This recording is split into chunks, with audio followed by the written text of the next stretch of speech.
तारड़ साहब, peoples party और हुकूमत में इख्तलाफात हैं। चेयरमैन नादरा ने इस्तीफ़ा दे दिया है, पीसीबी के चेयरमैन पे भी कोई इख्तलाफात हैं। चेयरमैन नादरा ने खुद बयान दे दिया है उन्होंने किस वजह से इस्तीफा दिया है।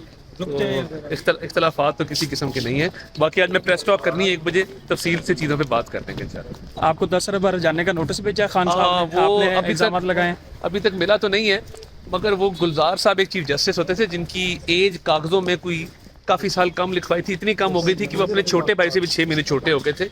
उनके दामाद हैं, कोई अबू ज़र सलमान न्याजी हैं, कोई वकील हैं जिन्होंने वो भेजा है, तो वो रद्दी की टोकरी में फेंकने के लायक है, क्योंकि मुद्दई जो है वो कत्ल की FIR में उनको नॉमिनेट कर चुका हुआ है। तो मेरे पे जाने का नोटिस क्यों भेज रहे हैं? तारड़ साहब, इस्तेकाम पार्टी को माजी में जिस तरह ATM कहते थे, क्या उनसे आप मदद तलब कर रहे हैं? अब जो किसी से तलब नहीं कर रहे। मुस्लिम लीग नून के पास पंजाब के 297 हल्के हैं, मजबूत उम्मीदवार मौजूद हैं, तो मदद तो किसी से तलब नहीं कर रहे। मुस्लिम लीग नून एक हकीकत है, एक स्ट्रॉन्ग पार्टी है और इस वक्त पंजाब को इंशाल्लाह अच्छी मेजॉरिटी से जीतने की सलाहियत रखती है।